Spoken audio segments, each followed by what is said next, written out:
Morning. Good morning. Do you drink coffee? I do, but it's late. I can't drink it after like 11 a.m. Okay. Yeah, I was looking at your Instagram and there's a post from 29 weeks ago and you introduce yourself and you say, "I'm Andrea, a peer breastfeeding counselor and a lactation educator. You want to encourage mothers to take back that instinctual power in order to be less dependent on the systems that took away their authority." Yeah. What does that mean to you? I was always looking, in early motherhood when I became a mom almost 7 years ago. It was always like, what's the right thing? Because I'm always like an overachiever growing up. Like, I have that first daughter, anxious, like overachiever. So it's always like, okay, what's the right thing? What's the best thing? What do the experts say? That sort of thing. So when it came to motherhood, I was really lost because there really isn't that one good, right thing ever. So I was just kind of like a ship afloat, like not knowing who to follow and where to go. And I think that caused a lot of anxiety. Like, and also growing up, like doctors, like for my family, were like, they know all. They're, just listen to doctors no matter what, they're gods, that sort of, ideology. So going into motherhood, when not finding that and finding all these different opinions, and you need to do this, no, you need to do this, and just mixed messaging and no one right way, I think, like, caused a lot of anxiety. So I wanted to get moms to learn to listen to their, instincts more and their intuition and do what feels right to them, because, you're the mom, what's best for your kid. There's no one right way, basically. And there's no authority you need to be looking to tell you what to do. Yeah, I probably told you earlier in on Instagram, but I found your account because I was looking at instinctual mothering, the name, the handle. I wanted the handle, and then I found yours, and I was like, "Who is this woman who took instinctual mothering?" And then I looked at your page, and I was like, "Oh my God!" Like everything you had to say about breastfeeding, even sleep training, like that you were against it, just drew me to you, and how you have like a sense of humor in it as well, but just like how blatantly you were sharing everything. I was like, I like this woman. So Thanks. That's so yeah. funny because, like, I have started following people too. Like, when I was first looking at the handle, I've started following people too that now I've been like talking to and stuff for years. That's so funny. Yeah. So yeah, can you tell me like your journey and evolution to how you have arrived now being a lactation counselor and now coaching and mentoring other women to have a platform? Okay. Good morning. Okay. All right. Aw, Okay. he's so cute. How old is he? He turns 1 in like 10 days. Oh my God, that's my favorite age. Yeah. The best. Yeah, like 12 to 18 months. It's getting It's really the fun. cutest Yeah. because, they're still a baby, but they can't talk back really yet. Yeah. That's so cute. Aw. Yeah. Hey, bud. Say hi, that's Andrea. He's Okay. like, I just woke up, Mom. Okay, sorry to Um, interrupt. Okay. okay, so I started wanting to become like in lactation after I like not finished, but I kind of like clicked for breastfeeding with my daughter. I had gone to the Leche League meetings, which is a peer counseling organization that's free.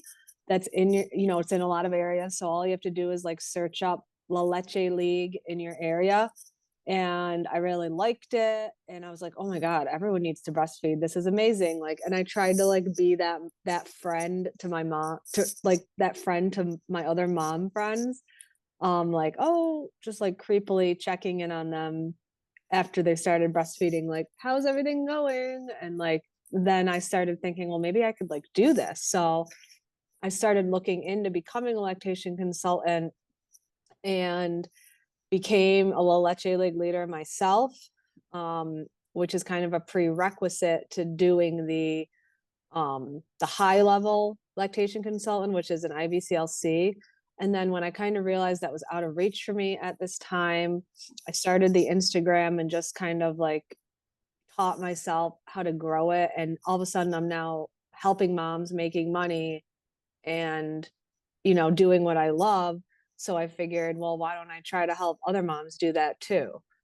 Um, so, you know, being an IBCLC might be in the cards for me, but I do see like a little bit of a gap where a lot of moms might want to help other moms breastfeed, but like me, they don't have the capacity or the time or the money right now to do that IBCLC route. So I thought it would be awesome if we had like an army of moms on Instagram, like sharing the stuff that I do.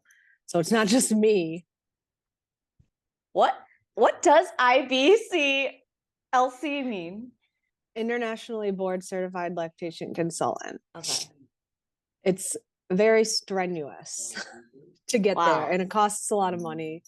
And so, you know, helping moms, I want people to realize like you can help moms breastfeed in a lot of different ways that don't involve, you know, going into their house and weighing their baby, which is what an IBCLC would do, which there is a need for them.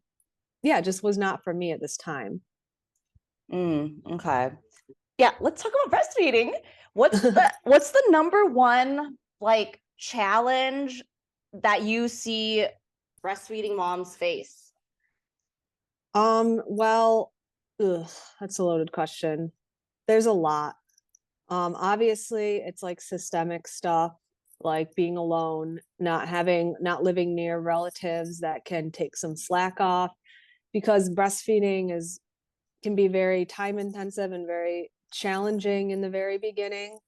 So your only job in the beginning should be breastfeeding.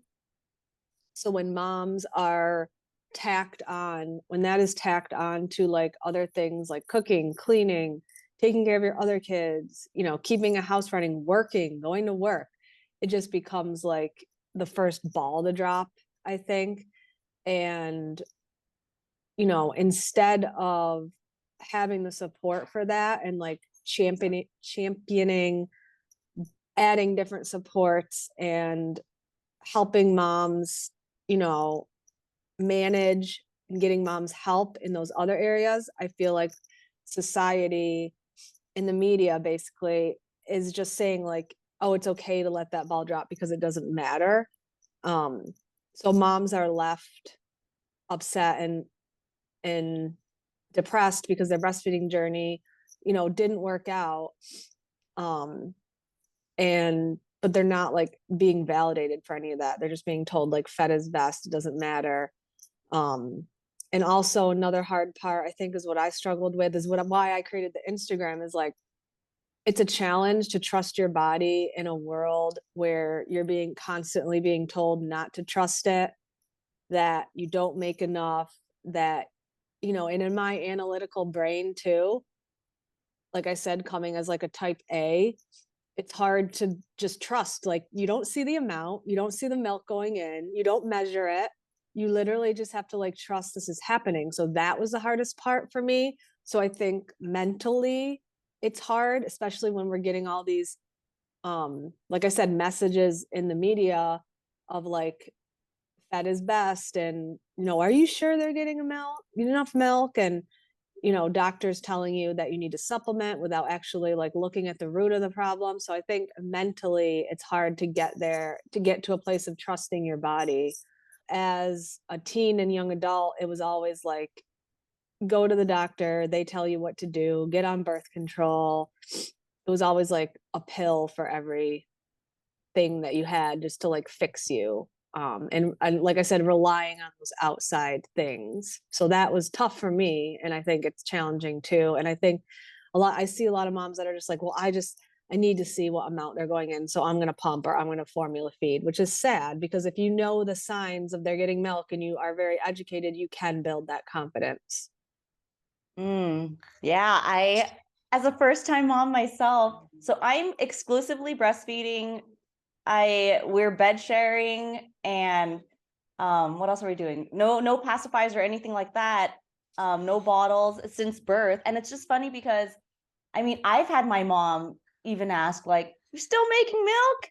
And I'm like, yeah, I mean, he's growing. Yeah. Pretty sure I have enough milk for him. And it's just funny Yeah. that that's one of the questions. And then another question is like, even with crunchy moms, they're like, oh, is your baby sleeping through the night? I'm like, when did we continue? Why are we still thinking that infant sleep is like adult sleep? It's not the same, just like feeding and motor abilities. Can you share about like how like external sources, the system, how that even got started, even like bottle feeding, formula? I mean, I know it's a lot, but Yeah, it is a lot, but I do have like a whole email series too that I can give you the link to, like the history of formula, because I like geek out on this stuff. When I get into a certain topic, I just like want to know everything. But, formula was intended to be like a life-saving option for moms, instead of the wet nurses or, babies dying and starving. In around the beginning of the 20th century, you see like different types of formulas coming out, different commercial formulas that would help babies grow, quote unquote, like just as good as breast milk. And then we really see it in like the mid-century with doctors being, like I said, seen as gods. Like, mid-century 50s and 60s, it was really like, ooh, technology, doctors, keeping up with the Joneses. Everyone wanted to do like the new modern thing. So I think that's when we really got derailed, because there was advertisement. There's no limits on advertising like there are now. And when you're having doctors be the proponents of bottled formula, then we really saw a shift in like, breastfeeding is weird. It's for poor people. You need to be the new modern like thing. And that's formula. Now you don't have to be attached to your baby, all those bullshit lies that we're still kind of getting, but watered down. yeah. Did this have to do during the Industrial Revolution when women were going to work, were starting to work outside the house? Well, yeah, that's when I think formula started being created, right? Because they needed a solution. And then I think further on, like I said, mid-century is when we really had like people pushing and doctors saying that it's better than breast milk. And it's kind of just like we had like a tiny resurgence like at the beginning of the millennium, but it still hasn't gotten back up to what it was before that, just because of cultural attitudes and stuff. Pediatrics was only created because of formula. There was like no such thing as a pediatrician until like people would just go to their family doctors, right? But the reason it's actually called formula is because the pediatrician would create a formula that was different for every baby, like the ratios, like you had to put like water, milk, sugar, lime, like something lime, I forget what it's called. And you had to like mix it all together, and you had to go to your pediatrician in order to get that like correct formula for your baby. So pediatrics is like inextricably tied to formula. And that's why I believe they're not the best source of breastfeeding advice even today. It's like the norm now that my parents are from Thailand. I have cousins that live in Thailand, and it's like automatically when I had Bjorn, my cousin was like, make sure you get some formula too. And I was like, no, like why? What, It's so like deeply ingrained that like I said, I was just talking about today on TikTok, like it is seen as like extreme to say, no, you don't need formula. It's like, no, let's learn how our bodies work. Let's be prepared. Let's hand express in order to be prepared. Let's learn how to collect colostrum. Just because I say you don't need formula doesn't mean like I want your baby to starve. And obviously it is great that it's there when we need it in some cases, but as an overall recommendation for everyone who's wanting to breastfeed, it's not like really in my bag of tricks. Yeah.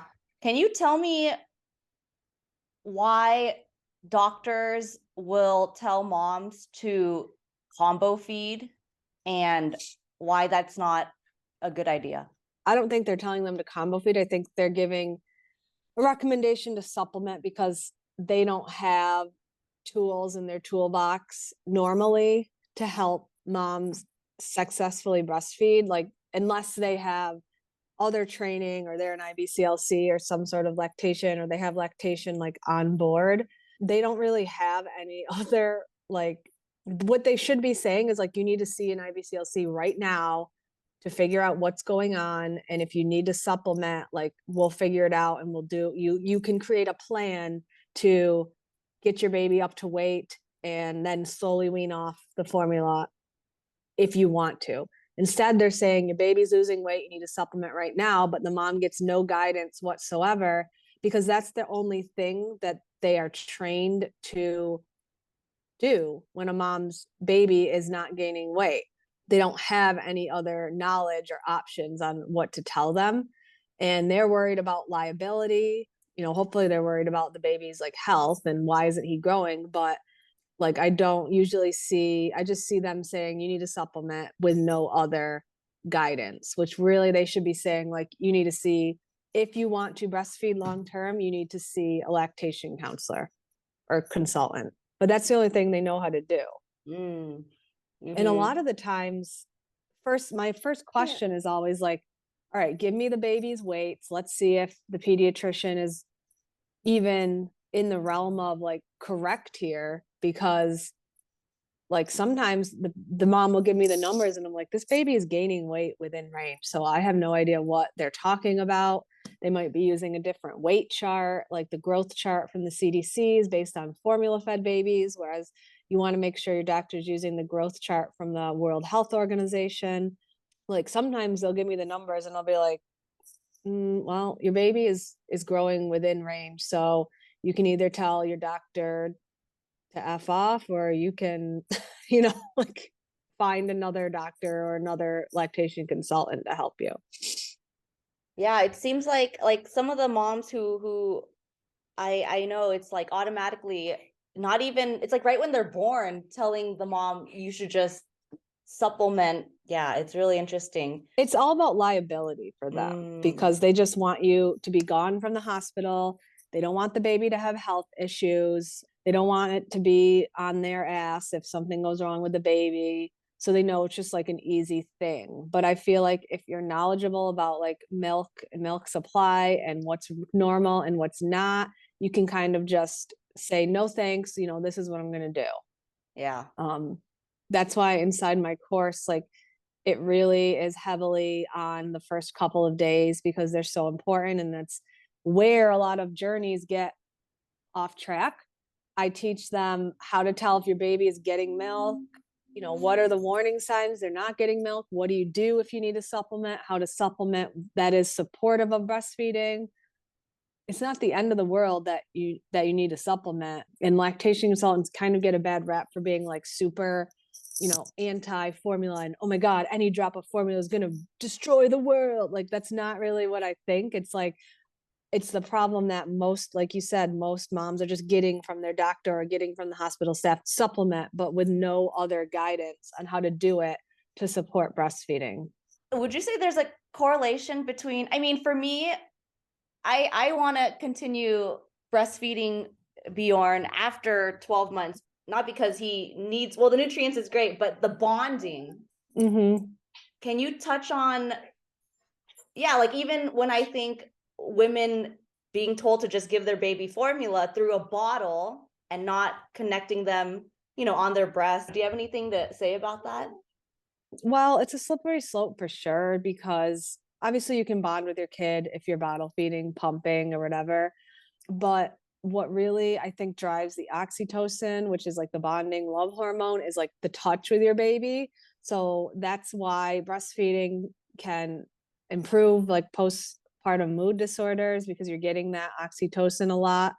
Continuing to do it, like, you know, the whole breastfeeding past 12 months, people are like, why would you do it? Because they don't need it anymore. However, there's just bonding and there's just like a relationship that's on another level.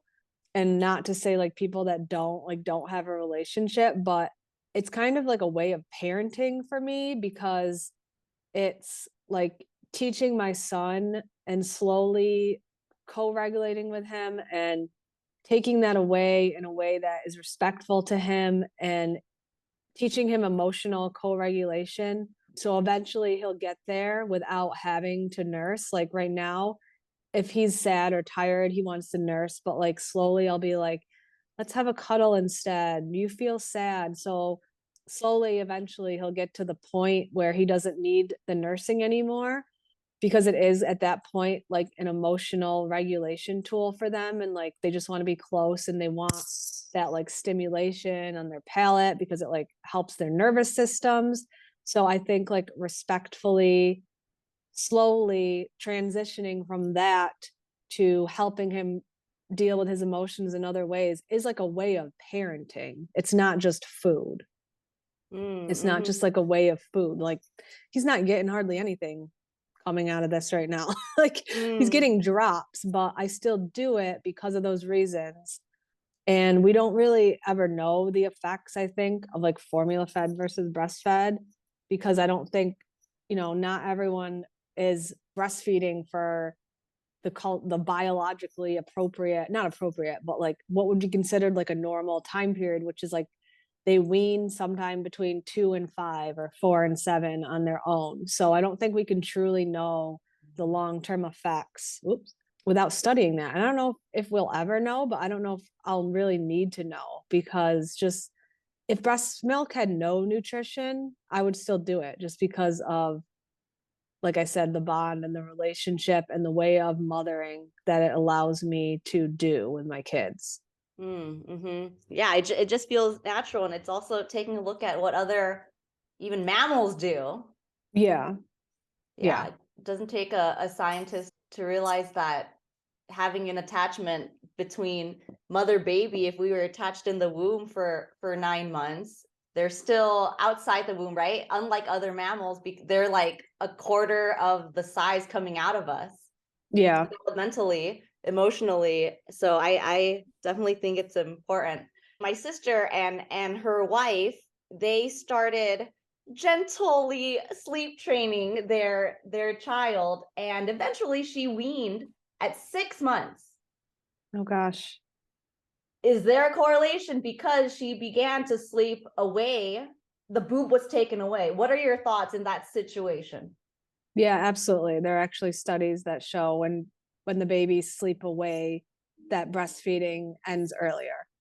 100%. Yeah, separation at night especially, because every mom has a different breast storage capacity, and if the baby isn't taking in milk at night, it kind of tells your body like, well, you don't have a small baby anymore.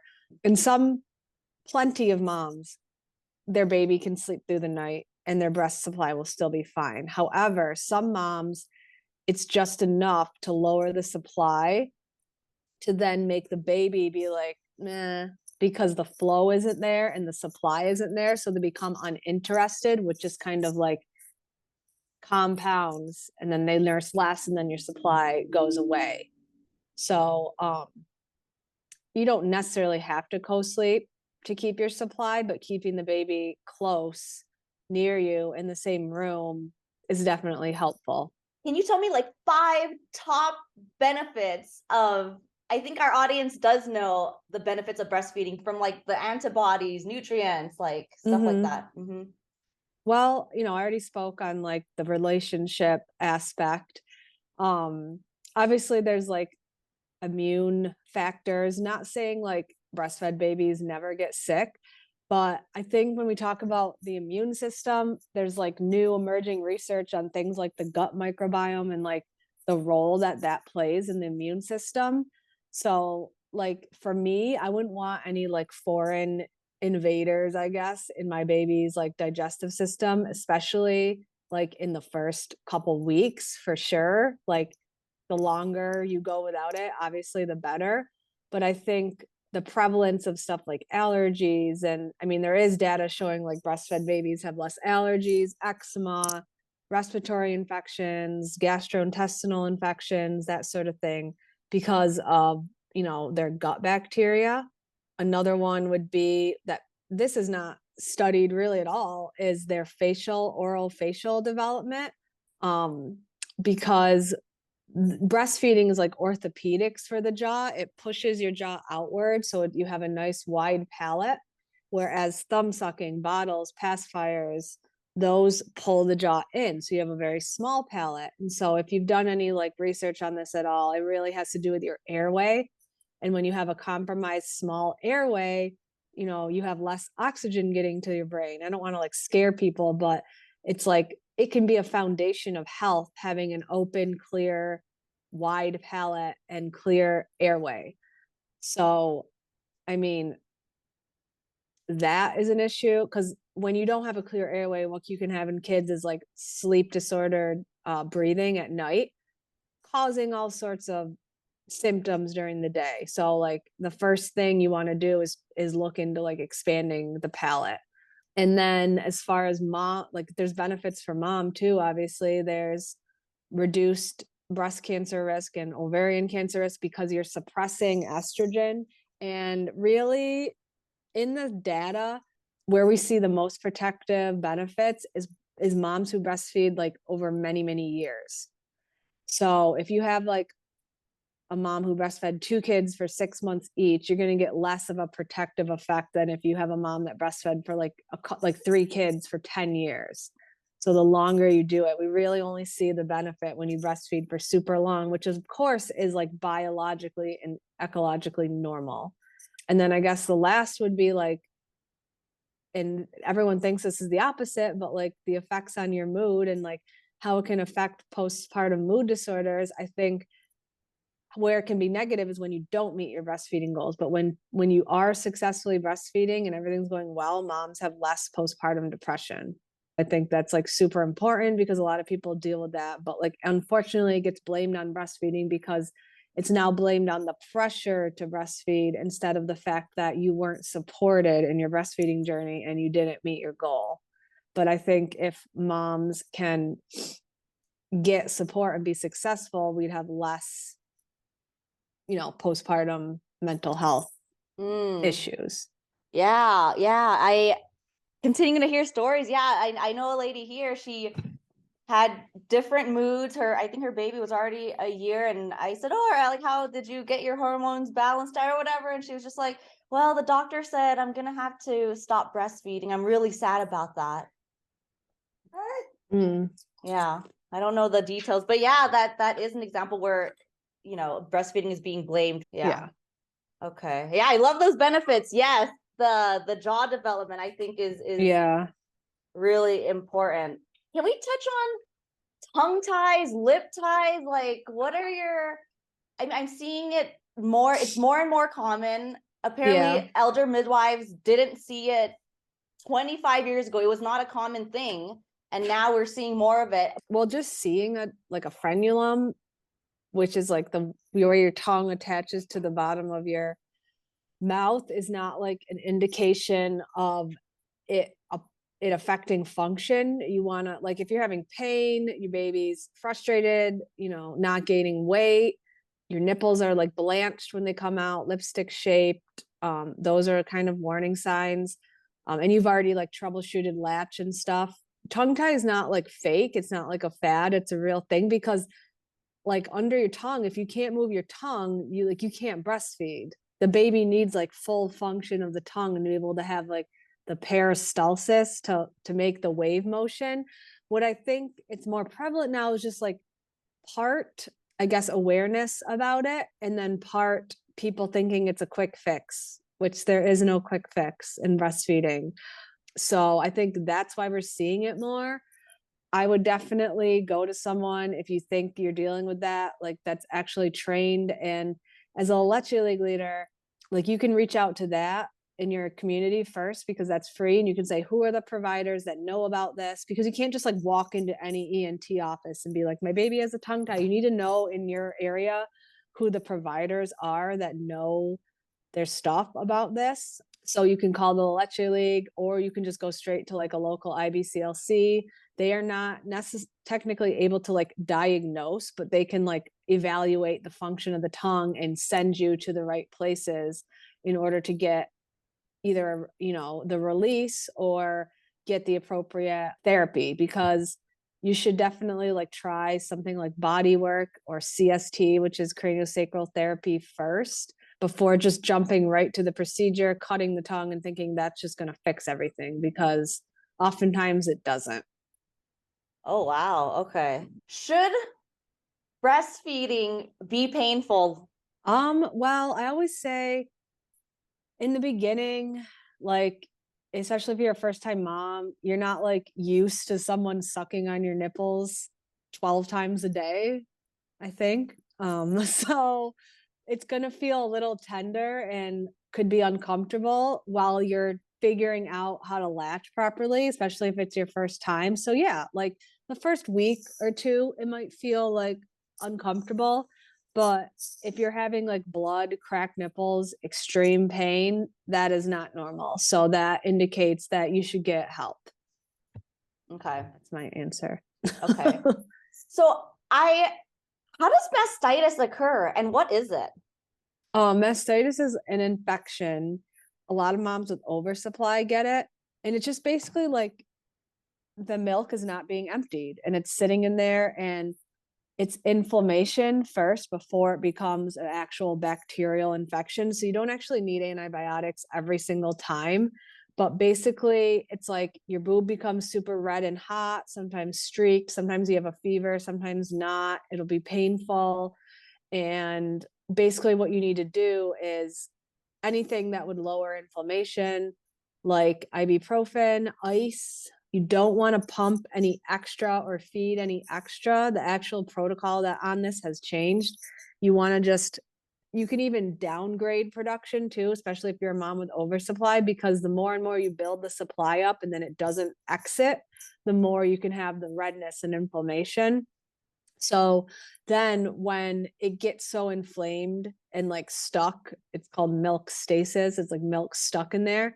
Then infection can form, like actual bacterial infection can form. And that's when you need antibiotics. But as a first line of defense, it's always ice, ibuprofen, don't pump or feed any extra, and just rest for the mom. You know, there might be some more natural things than ibuprofen, but I just like to jump to it because I mean it just works. Like instead of suffering, I might as well just take something that works, because I'd rather take that than antibiotics. So Bjorn, he's almost a year old. He has 4 teeth, and Yeah. I hear people say, "Well, watch out when he starts to get teeth. He's gonna bite you on the boob." And so every time, I would say 70% of the time, right when he gets on me, I do feel his teeth, and I'm like anticipating it, and then it goes away. Is Yeah. that always going to happen? I don't really want to interrupt his flow and like, no, don't do that, right? Like, so what do I do about that? Well, biting usually happens either when they're teething, so like 6 to 8 months. In which case I always tell moms, like, give them a teething toy or a frozen washcloth to chew on before nursing. Or sometimes they'll bite because of the flow. They are unhappy with the flow and they're trying to get it to come faster. So that's kind of common in toddler age because they're impatient. They're like, I just want to get this done and go play. So sometimes like breast compressions can help with that. Or, you know, when they do it, you just like don't freak, because then they might be like looking for the reaction. You just like quickly unlatch, put them down, and be like, that hurts, mommy. We'll nurse again in a little bit. And I guess just like doing, like, I used to just put my son in his crib because he would do it before, like I'm nursing him to sleep. I'm like, okay, you know, we're done now. And then of course he would cry, and then I'd go get him in like 2 minutes, and I'm like, all right, let's try it again. And then if he bit again, I'd do the same thing. I just like put him down in his crib, like, that hurts, mommy, we can't do that. And then he stopped doing it. But if it's continuous, it might have something to do with flow and supply. And like I said, breast compressions, you can switch boobs like frequently. That's called switch nursing, which will help with flow. And a lot of times toddlers do that. Like they'll go very quickly from one boob to the next because they want like the faster flow. Oh, that's so interesting. Yeah, he does do that. Yeah. Instead of the number one challenge, what's a common, like a common problem you're seeing now? Like, Definitely, like we talked about, the attitudes, I guess. Social media has just become, you know, placating, fed is best. And if I'm trying to teach breastfeeding or encourage breastfeeding, I'm forcing it and I'm being extremist. And almost 90% of moms want to breastfeed and something is happening where they're not able to. And so I'm just trying to change attitudes and go about ways that are a little differently than just like, well, some moms can't breastfeed, fed is best, yada, yada, yada. It doesn't matter anyway. I think we need a huge cultural shift surrounding the way we look at it, instead of seeing it as like this optional thing that's like cool if you do it, okay if you don't, seeing it prioritized more. But I'm not sure that will happen. I don't know. We're trying to do things that will change. We're trying to change attitudes in social media, but there's only so much you can do with social media. We might have to try to change stuff at like the law level, get certain companies to stop their advertising practices. Yeah, I've been working on a couple of things to try to change that. Yeah, it definitely is it's definitely cultural. And for me as a first-time mom, when Bjorn was about, he was still newborn, we went out to eat for the first time and he was hungry. And I got this hand-me-down thing that goes over and covers. Yeah. I think I only used it a few times, but I didn't bring it.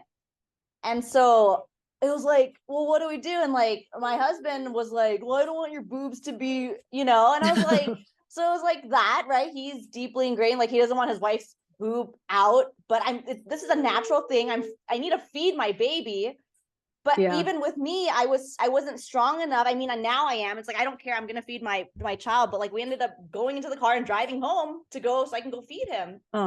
Yeah, I can definitely relate. Like I used to do it in the car. And then I remember I was feeding my daughter in a restaurant and my mom was like, my mom will freak out. She's from that generation.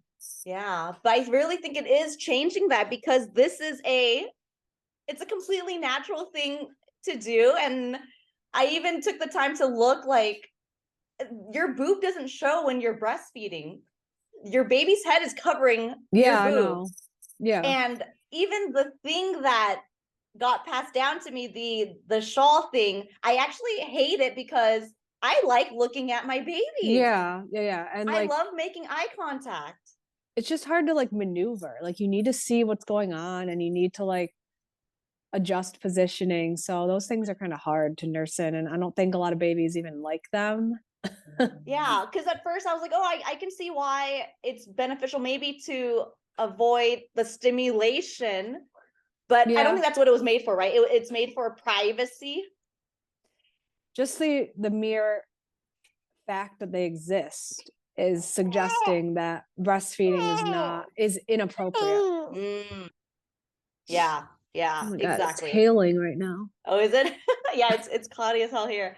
On your Instagram, you commented about Ashley Graham. I know she had twins, and she shares her story. She's like the face of Bobby formula now.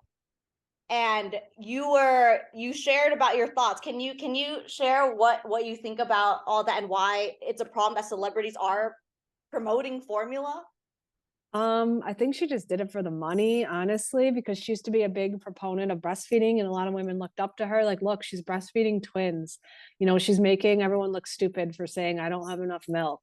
And then I think she just basically sold out just because those types of advertising and their advertising strategy is more predatory than I've seen in decades from a formula company. So obviously she's looking at the money and they come across super supportive and we accept everyone and we're not judgmental and combo feeding is okay. Like they're coming across as they're like the good guys, but really those are all just like advertising strategies, because once a mom becomes dependent on formula, they're going to sell more product. And I think the problem with celebrities promoting that is like, obviously they're role models, they're influencers, that's the definition. And they see a mom seeing a celebrity using this formula. First of all, the formula is pretty expensive comparatively. We've actually found formulas that are less than half the price with the almost exact same ingredients as body. So for someone that's more well off to be like, hey, you should like quit breastfeeding and depend on this formula, when some people are not as privileged to either afford that formula. And second of all, Ashley Graham, like if she really wanted to breastfeed twins, she could have hired lactation help, and like she could have done it. So stop lying and saying my baby wouldn't latch and blah blah blah. Like, no, like that's not true.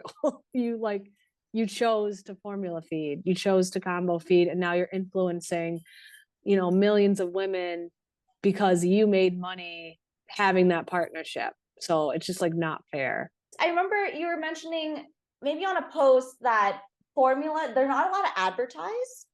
Yeah, well, technically there's something called the World Health Organization code of like advertising code for breast milk substitutes. And it's technically supposed to be followed, but the US and New Zealand are the only countries in the world that do not put that into law.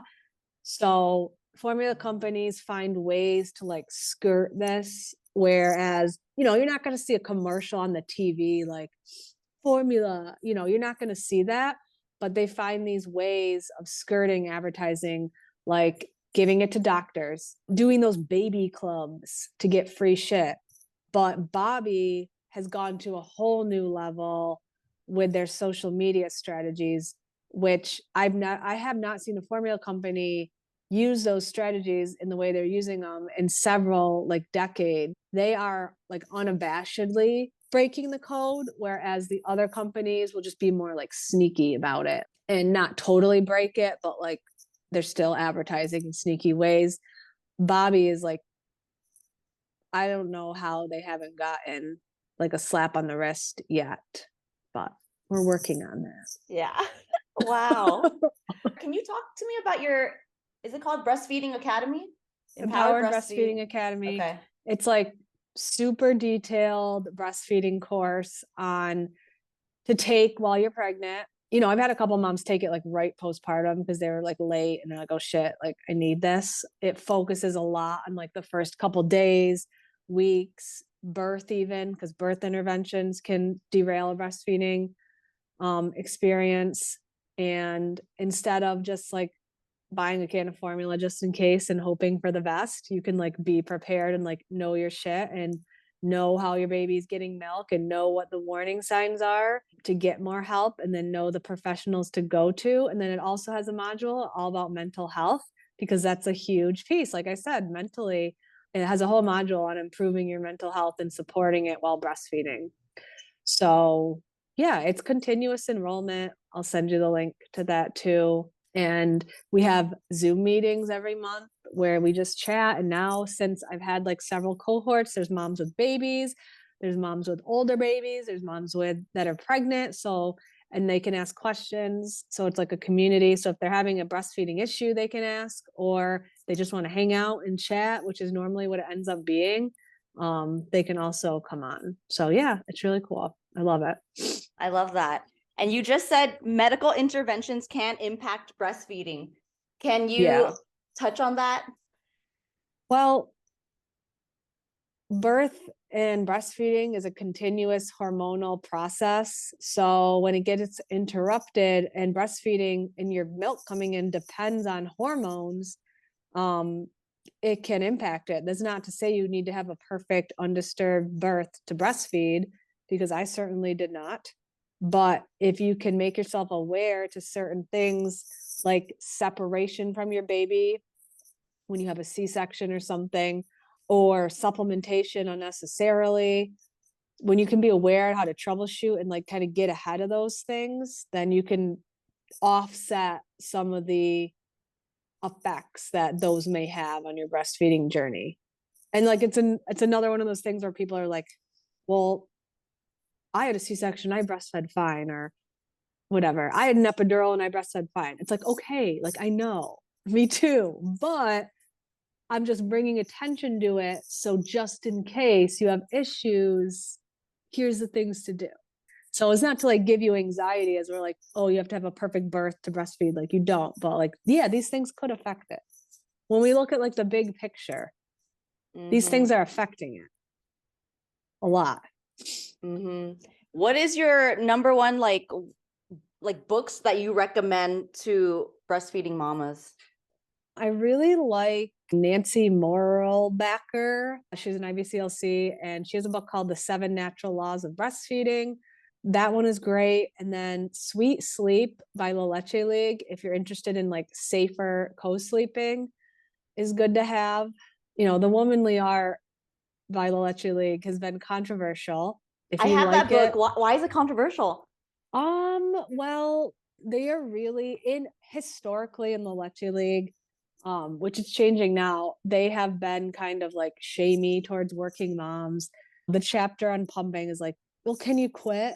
Like, so when I read that as a working mom, and I'm like, no, I can't. Like, what? So they are definitely different now, but it's just controversial for those reasons, I think. And you know, now all of a sudden saying woman is controversial, so it's like the womanly art, which I don't know if they might be changing the title too. Oh God, I hope they don't. And it's very militant too. The Leche League one. It's very like I said, like you have to have a physiological birth to birth. Like it goes into that, which yeah, I get. We need to bring awareness of it. But like I said, we need to like get strategies for moms who do have these interventions to like overcome them too. So yeah, it's there. Like take it or leave it. If you're struggling with milk supply, there's one called Making More Milk by Diana West, and I love that one. And then there's another one if you have to like combo feed, not by choice or by choice or whatever. There's one called All Mixed Up by Lucy Reddle. I really like that one too, because it actually shows you how to combo feed like while breastfeeding instead of just like, oh yeah, just throw a bottle in every now and then and like expect your supply to be okay. Talk about your Substack, because you're a really great writer and the things you have to say. Full transparency, I am not as good a writer as Natasha because she is an actual, like she was a journalist. Oh. So like I thought I was a good writer. I thought I was decent. I mean, I was an English major. I'm an okay writer, but she really like takes it and jazzes it up. So my Substack is Radical Moms Union, and Natasha, who I said was a journalist, she just reached out to me and said like, "Hey, I love your platform and I want to make a Substack with you." And I was like, "Okay." And like Substack is a blog that can be paid, or we make some stuff free, some stuff behind the paywall, but it's really inexpensive. It's $5 a month. And we cover topics like parenting, breastfeeding, motherhood, drama, online drama, which is one of my favorites, and like stuff in the motherhood space like that. Great. I love it. It's been like the biggest surprise from this journey. Yeah. But yeah, thank you. It's not all my writing. She edits heavily. Well, I love the topics covered. So thank you again for all the work you do. Thank you.